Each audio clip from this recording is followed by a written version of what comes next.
Hola, ¿qué tal? Buenas tardes. Soy Oscar Leonardo Ríos García, soy abogado y docente. Hoy voy a estar platicando un poco sobre temas de argumentación jurídica, nociones mínimas, y después voy a enfocar y particularizar un poco más sobre temas de falacias o como en la teoría de la argumentación jurídica se ha denominado vicios de la argumentación.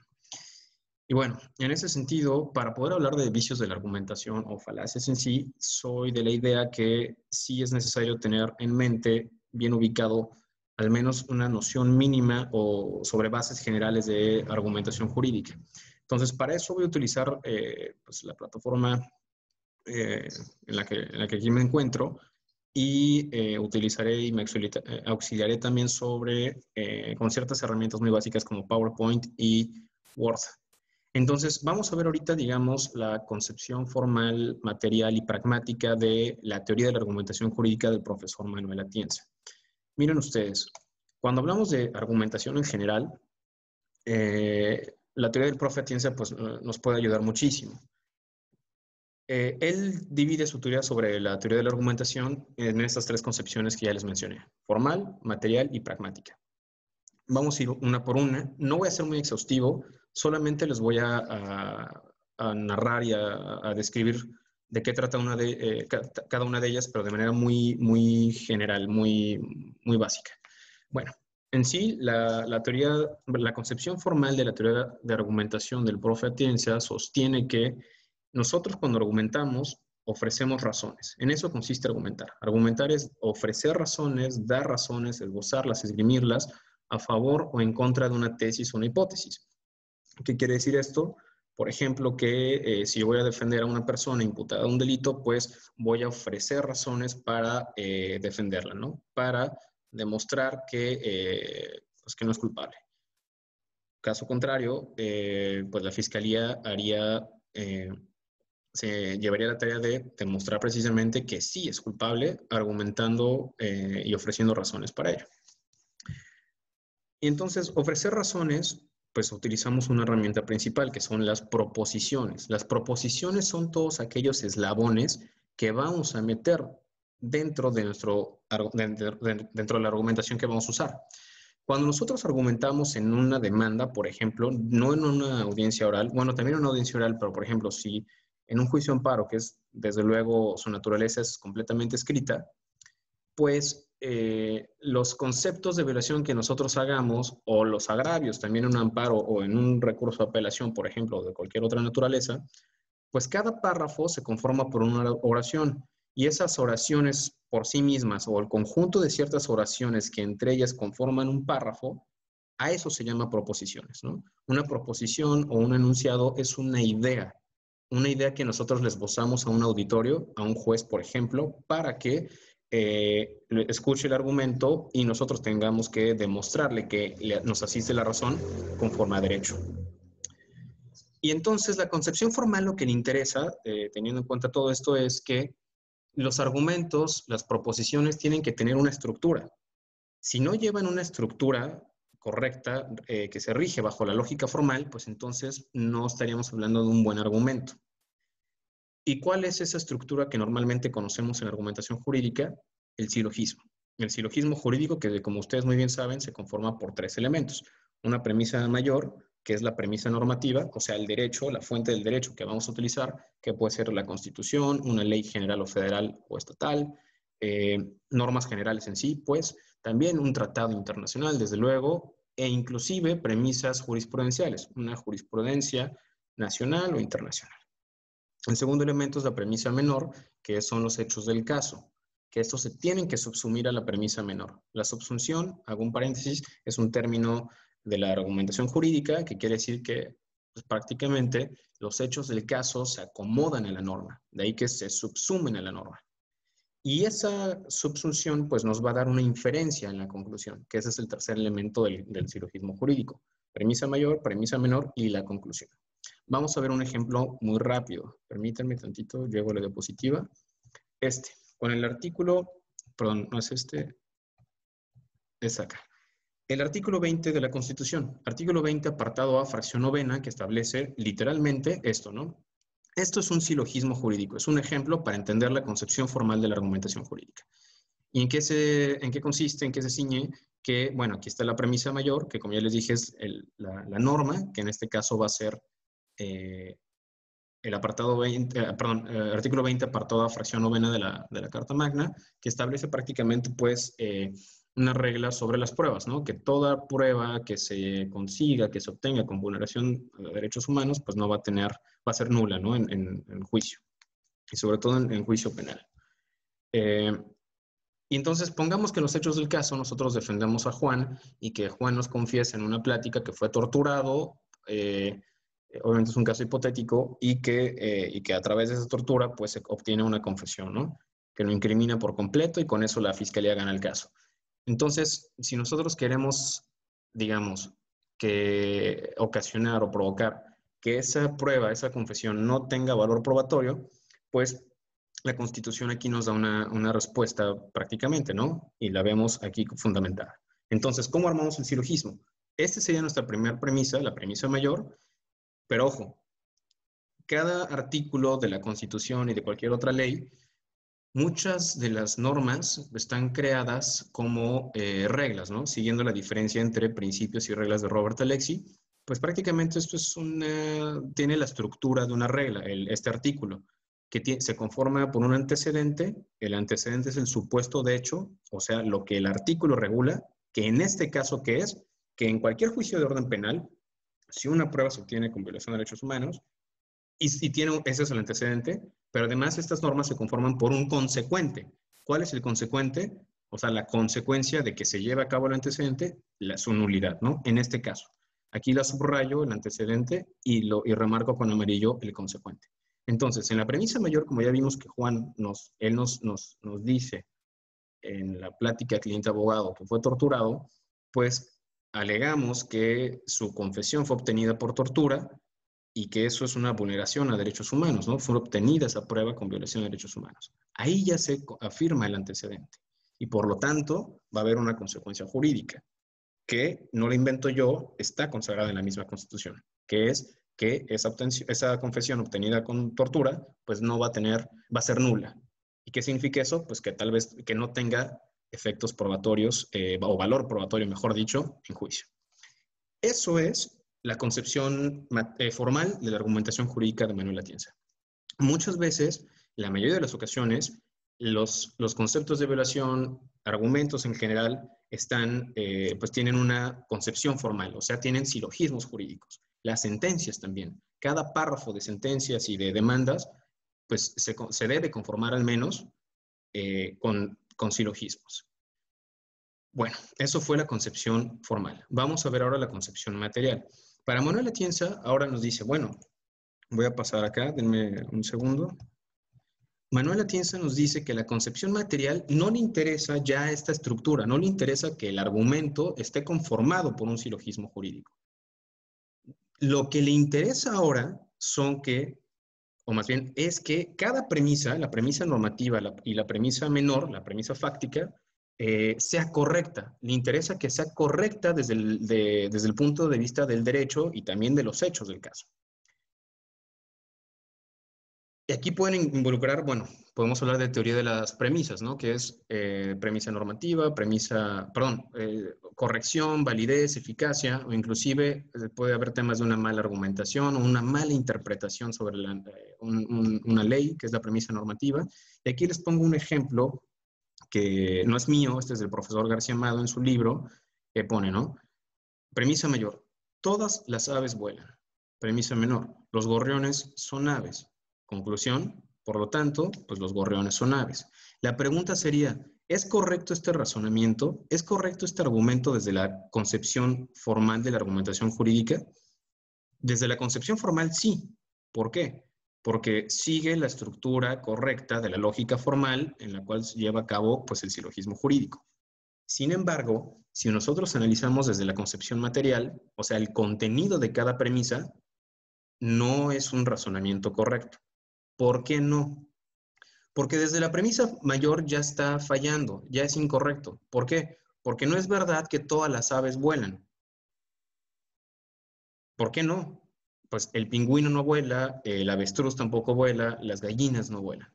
Entonces, si este ejemplo burdo tal vez, que es muy bueno, o sea, no es muy bueno, lo llevamos o lo aterrizamos a un ejemplo del derecho, podríamos entonces encontrarnos con una mala argumentación si no usamos bien el derecho. Entonces, lo que nos obliga a la concepción material de la argumentación jurídica es conocer bien el derecho, sus fuentes, la jurisprudencia, entre otras cuestiones, para que nuestros argumentos estén bien construidos desde el punto de vista de la concepción material. Por ejemplo, si regresamos al tema de la exclusión probatoria o las reglas de las pruebas, del artículo 20 constitucional que vimos con la concepción material, pues podemos encontrar que prácticamente alguien, y me voy a regresar para que lo veamos, por ejemplo, alguien nos podría, la fiscalía nos podría refutar la premisa menor, por ejemplo, ¿no? Oye, e inclusive podría ofrecer pruebas sobre que realmente Juan no fue torturado. O más aún, podría empezar a objetarnos sobre temas de exclusión, de reglas de exclusión probatoria de este propio artículo, ¿no? Por ejemplo, si leemos a Miranda Strampes, aquí el debate se puede hacer muy grande, pero es importante tener en cuenta estas dos concepciones y usarlas al momento de argumentar, ya sea como abogados, litigantes o como operadores jurídicos dentro de la judicatura, ya sea estatal o federal, al momento de que proyectemos una sentencia, es importante tomarla en consideración. Ahora bien, eso fue la concepción material. Vamos a ver la última concepción de la que nos habla el profesor Manuel Atienza, que es la concepción pragmática. ¿Y qué quiere decir la concepción pragmática? Como ustedes pueden ver aquí en la diapositiva, la concepción pragmática es una actividad lingüística. Es precisamente la comunicación que nosotros hacemos procesal dentro, pues precisamente de un juicio, ¿no? Un procedimiento de la materia que sea. Y tiene dos enfoques, la concepción pragmática del profesor Atienza. Un enfoque retórico y un enfoque dialéctico. El enfoque retórico se refiere pues, precisamente, como su nombre lo dice, a la retórica. Y una retórica es persuadir, es nosotros, más bien lo que busca la retórica es que nosotros en nuestra argumentación la hagamos de manera eficiente para lograr persuadir, o sea, para convencer a un juez que nos asiste a la razón. Entonces, con esto ya tenemos la concepción material, la concepción la concepción formal, la concepción material y ahorita la concepción pragmática. Y la parte del enfoque dialéctico, que es el segundo, es que, bueno, ahí se lleva a cabo más un diálogo, un rol dinámico entre las partes de un juicio y el juzgador. Y ahí es un tema bastante extenso que pues, podemos hacer otro Zoom luego, pero, por ejemplo, yo diría que no es la misma dialéctica argumentativa respecto de la Suprema Corte Mexicana con la Corte estadounidense. Porque en la Corte estadounidense, ahí sí hay audiencias orales entre las partes y los justices de la Suprema Corte. Hay una dialéctica interactiva entre precisamente los jueces, los ministros de la Corte y los jueces, perdón, y las partes. En México no. Tanto nuestros medios de control constitucional, tanto amparo, controversias y acciones de inconstitucionalidad son por excelencia y en su mayoría escritos. Y entonces, pues, la dialéctica argumentativa es completamente diferente. Pero bueno, teniendo en cuenta esto, la concepción formal, a manera de resumen, la concepción formal interesa el silogismo jurídico, que los argumentos se lleven a cabo por una forma, con una estructura correcta. Y después, la concepción material, o sea, que cada premisa de nuestro silogismo sea correcta conforme a derecho. Y por último, es una estrategia y una habilidad de los abogados y abogadas de persuadir al juzgador a través del enfoque retórico de la concepción pragmática. Teniendo en cuenta esto ahora, interrumpo la pantalla, vamos a hablar un poco de falacias. Si nosotros hacemos caso y ponemos atención al tema de la concepción formal, o más bien la teoría general del profesor Atienza con estas tres vertientes, pues podemos hablar de que hay una buena argumentación, tal vez, ¿no? Al menos se presume que hay una buena argumentación. Pero cuando hablar de falacias es cuando no argumentamos bien, cuando hay errores de la argumentación. Aquí quisiera hacer una acotación. No estamos hablando, una falacia, mucha gente cree que una falacia es sinónimo de mentira. No, eso es un error. Falacia no es mentira. Falacia es igual a que un argumento parece correcto, nos puede persuadir, pero en el fondo en sí tiene ciertos errores y no es un buen argumento. En términos generales, una falacia es un argumento que parece correcto, pero que en realidad no lo es. Ahora, hay varios tipos. ¿De dónde surge esto? Realmente, permítanme compartirles otra presentación. Realmente el término de falacia viene del tema de los sofismas, que ustedes, me imagino muchos de nosotros hemos escuchado el sofisma en sí. ¿Qué es un sofisma? Y aquí vamos a hacer un poco de historia. Todo esto de la argumentación y de la concepción formal viene de los, en gran parte, de los entimemas de los que hablaba Aristóteles hace mucho tiempo y sobre todo en su libro Retórica, en su obra Retórica. Pero hay otro grupo de filósofos, los sofistas, que liderados por Sócrates, que ellos se dedicaban a, en las calles a dar clases sobre retórica, o sea, de cómo persuadir, cómo argumentar y cómo debatir. Sin embargo, la característica de los sofistas, liderados por Sócrates, era que ellos no les interesaba, es más, violaban la concepción formal de la que habla Tienza, la lógica formal, y se enfocaban aún más en la concepción pragmática, precisamente en el aspecto de la retórica. Buscaban convencer y persuadir, causar emociones al auditorio, a las personas con las que estén debatiendo, para ganar los debates. No les interesaba el rigor dialéctico, les interesaba simplemente ganar. De ahí entonces surge la escuela de los sofistas, que enseñaban todas estas artes, etc. Y empieza, esto se trae a colación con la argumentación, desde luego, y sobre este tema que se llama vicios de la argumentación, es decir, cuando estamos argumentando mal por alguna u otra razón. Entonces, bueno, aquí hay tres conceptos para poder hablar de vicios de la argumentación: falacia, paralogismo y sofisma. La falacia es, digamos, el término general. Lo voy a cambiar de diapositiva, que es prácticamente esto, ¿no? Lo que yo les dije hace unos minutos. Un argumento que parece correcto, pero que en realidad no lo es. Después viene el paralogismo, que no hay que confundirlo. El paralogismo es un razonamiento incorrecto, ¿ok? Pero aquí se hace de manera involuntaria. Por ejemplo, y me voy a regresar a la concepción formal. Cuando nosotros hacemos mal un silogismo jurídico, podemos incurrir en dos tipos de falacia, de las que yo les pongo aquí: falacia de negación del antecedente y falacia de la afirmación del consecuente.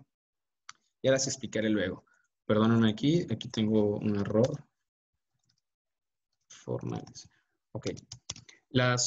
Y los paralogismos también se los conoce como falacias formales. ¿Por qué? Porque violan las reglas de la lógica formal. Un argumento que parezca ser correcto desde la concepción formal, si no lo es en realidad, entonces es una falacia formal, es un paralogismo, porque algo está haciendo mal. Pero para los efectos del video de hoy no me quiero enfocar al paralogismo, sino me voy a enfocar al sofisma, que también se los conoce como falacias informales. Aquí el error no es involuntario. Aquí sí hay un error de usar una retórica abusiva, una retórica para causar emociones y que nosotros ganemos el debate, alejándonos inclusive de la concepción material y también de la concepción formal. Entonces, entendiendo esto, estos tres conceptos, vamos a hablar de falacias o falacias informales o sofismas. Les voy a enseñar tres principales. Perdón, me voy a volver a compartir, que está aquí. Vamos a ver estos cuatro principales sofismas o falacias informales que se usan mucho en la política y en el derecho. Vamos a ver la falacia dominem, después la falacia ad populum, la falacia de pista falsa y la falacia ad ignorantia. Vamos a ver primero entonces la ad hominem. Hace un tiempo escribí un artículo que, bueno, a ver, permítanme, está aquí.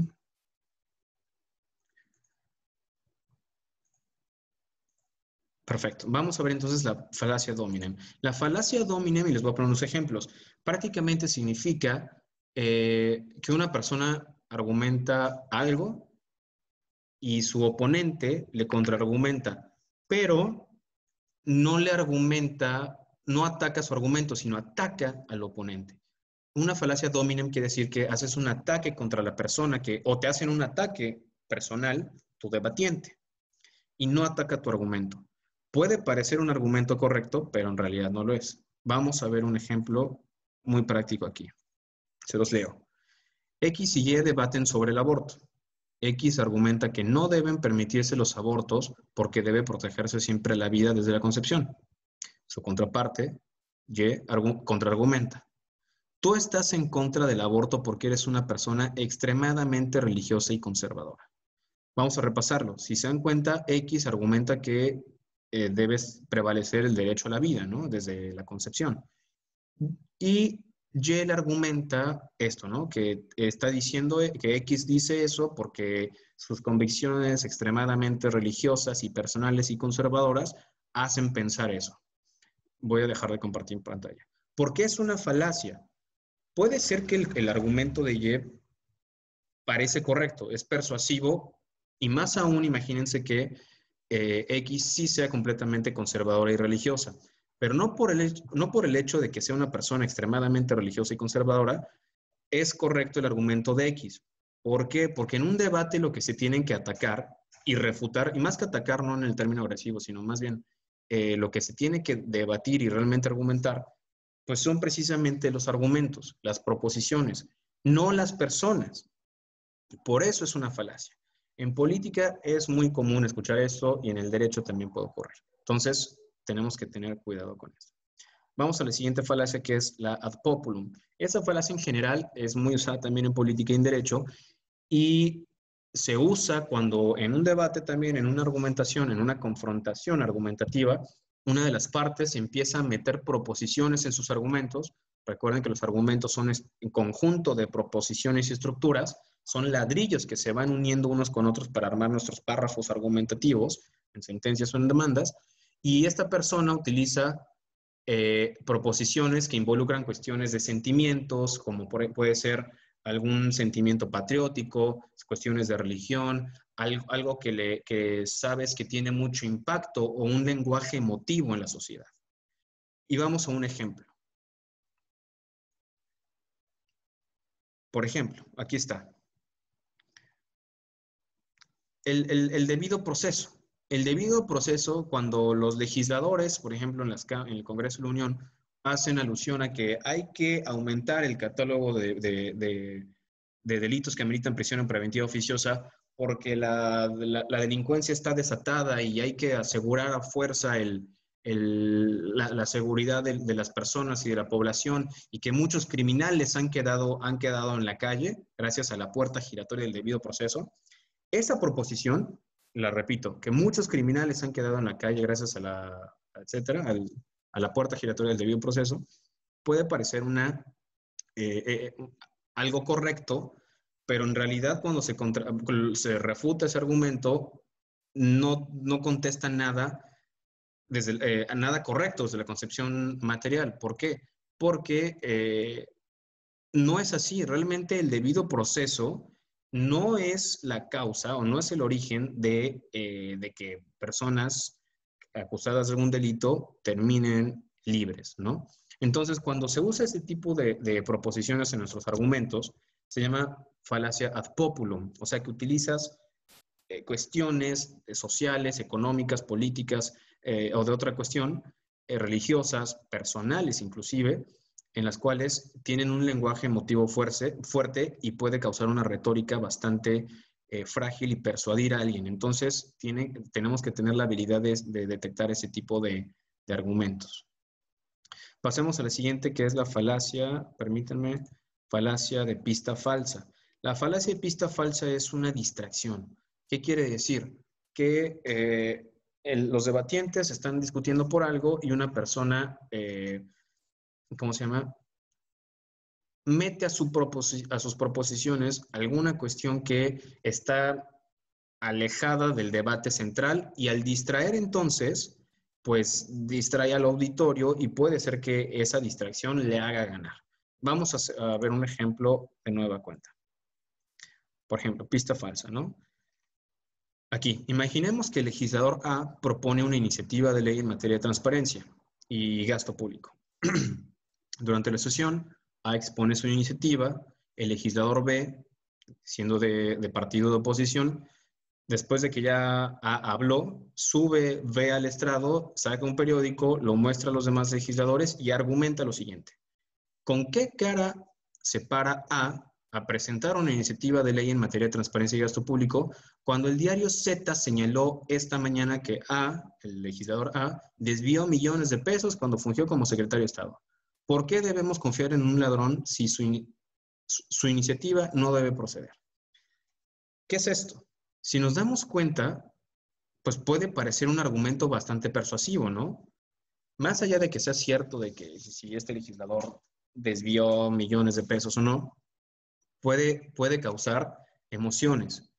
Entonces, vean, si se percatan, un argumento puede tener dos o más sofismas, o sea, dos o más falacias informales. En este caso hay dos. Ad populum, porque está hablando un tema sobre corrupción que desde luego tiene un lenguaje o una consecuencia emotiva en la sociedad porque todos repudiamos la corrupción. Y dos, el legislador de oposición, en lugar de refutar con argumentos que están mal el contenido de la iniciativa de ley del legislador A, trata de desviar la atención con el periódico. Eso se llama pista falsa. Entonces, si se dan cuenta, trata de desviar el tema con otra cuestión. Eso es muy común en política, desde luego, y también en derecho, en juicios. Entonces, tenemos que tenerlo en mente. Y aquí les pongo un ejemplo. Vean, comparto pantalla, pista falsa, ¿no? Por ejemplo, en materia penal, cuando la defensa no puede probar, por ejemplo, un argumento puede ser este, ¿no? Alguna vez lo escuché. La defensa no puede probar que no estuvo en el lugar de los hechos, justo donde asesinaron a la víctima. Por lo tanto, el imputado cometió el homicidio que aquí se acusa. Bueno, este tipo de cuestión, pues, como ve, trata de distraer. Y además, ojo acá, yo agregaría que esto se llama, es la falacia de ad ignorantiam. ¿Qué quiere decir la falacia de ad ignorantiam? Que es la última que vamos a ver, que que alguien alega que porque no se puede demostrar algo o algo no existe porque no hay evidencia de ello, o viceversa, pues no es la cuestión, ¿no? Por ejemplo, si alguien dice, Dios no existe porque no hay evidencia de ello, pues puede parecer un argumento correcto, pero simplemente porque no hay evidencia tal cual o viceversa, pues no significa que así sea. Entonces, en derecho es muy común esto y tenemos que tener extremo cuidado con este tipo de cuestiones cuando se presentan.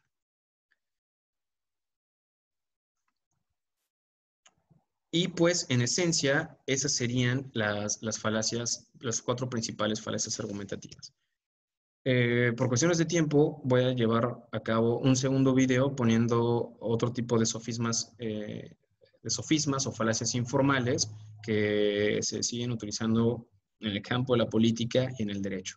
Espero que el video les haya agradado y les sea útil. Y sin más, pues nos vemos en otro. Muchísimas gracias.